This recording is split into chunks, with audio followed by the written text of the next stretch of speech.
ಸಿದ್ದಾಪುರ ಸಮೀಪದ ಗುಹ್ಯ ಗ್ರಾಮದ ಮಸೀದಿಯ ಪಕ್ಕದಲ್ಲಿರುವ ಕಿರು ಸೇತುವೆಯನ್ನು ಅಗಲೀಕರಣ ಮಾಡಬೇಕೆಂಬ ಗ್ರಾಮಸ್ಥರ ಬಹುದಿನದ ಕನಸು ಇಂದು ನನಸಾಗಿದೆ. ಸುಮಾರು 500ಕ್ಕೂ ಅಧಿಕ ಕುಟುಂಬಗಳು ವಾಸವಿರುವ ಈ ಪ್ರದೇಶಕ್ಕೆ ಸಂಪರ್ಕ ಕಲ್ಪಿಸುವ ಸೇತುವೆಯೊಂದು ಬಹಳ ಕಿರಿದಾಗಿದ್ದು, ಇದೀಗ ನಬಾರ್ಡ್ ಹಾಗೂ ಮಲೆನಾಡು ಪ್ರದೇಶಾಭಿವೃದ್ಧಿ ಯೋಜನೆಯಡಿ ಸುಮಾರು 12 ಲಕ್ಷ ರೂಪಾಯಿಗಳ ಕಾಮಗಾರಿಗೆ ಸಭಾಧ್ಯಕ್ಷರು ಭೂಮಿ ಪೂಜೆ ನೆರವೇರಿಸಿದ್ದಾರೆ. ಸೇತುವೆ ಕಾಮಗಾರಿ ಪೂರ್ಣಗೊಂಡ ಬಳಿಕ ತಡೆಗೋಡೆ ನಿರ್ಮಾಣಕ್ಕೆಂದು ಸಿದ್ದಾಪುರ ಗ್ರಾಮಾಡಳಿತ 1 ಲಕ್ಷ ರೂಪಾಯಿಗಳನ್ನು ಮೀಸಲಿಟ್ಟಿರುವುದಾಗಿ ಗ್ರಾಮಾಧ್ಯಕ್ಷೆ ರಾಣಿ ನಾರಾಯಣ ಅವರು ತಿಳಿಸಿದ್ದಾರೆ.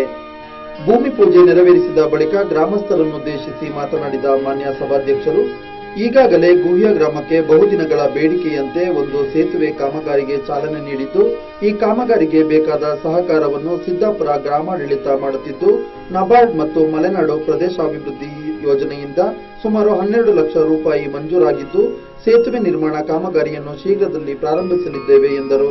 ಮಡಿಕೇರಿ ಕ್ಷೇತ್ರದ ಶಾಸಕನಾಗಿದ್ದಾಗಲೇ ಅದಕ್ಕೆ ಒಂದು ಪೂರ್ವಾನುಮತಿ ಕೂಡ ಕೇಂದ್ರ ಸರ್ಕಾರವು ಕೂಡ ಅದಕ್ಕೆ ಸಹಾಯಧನ ಕೊಟ್ಟು ಯೋಜನೆ ತಯಾರಾಗಿತ್ತು. ಆದರೆ ನಾನಾ ಕಾರಣಗಳಿಂದ ಒಂದು ಪೋರ್ಷನ್ ಮಾತ್ರ ಅಲ್ಲಿ ಮೇಲ್ಗಡೆ ಆಯಿತು, ಉಳಿದಿದ್ದು ನಾನಾ ಕಾರಣಗಳಿಂದ ಆಗಿಲ್ಲ. ಆದರೂ ಎಲ್ಲಿ ಇವತ್ತು ಬಹಳ ಅಪಾಯ ಇದೆ, ಉದಾಹರಣೆಗೆ ಈ ಭಾಗದಲ್ಲಿ ಈಗಾಗಲೇ ಅದರ ಪ್ರಸ್ತಾವನೆ ಹೋಗಿದೆ.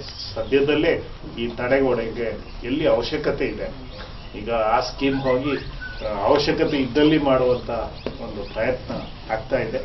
ಅಲ್ಲದೆ ಈ ಭಾಗದಲ್ಲಿ ಕಾವೇರಿ ನದಿಯ ದಡ ಕುಸಿಯುತ್ತಿರುವ ಬಗ್ಗೆ ದೂರುಗಳು ಬಂದಿದ್ದು, ಕೂಡಲೇ ಅವಶ್ಯವಿರುವ ಕಡೆ ತಡೆಗೋಡೆ ನಿರ್ಮಿಸಿ ನದಿ ದಡವನ್ನು ಕಾಪಾಡುವ ಕೆಲಸ ಮಾಡುವುದಾಗಿ ಹೇಳಿದರು.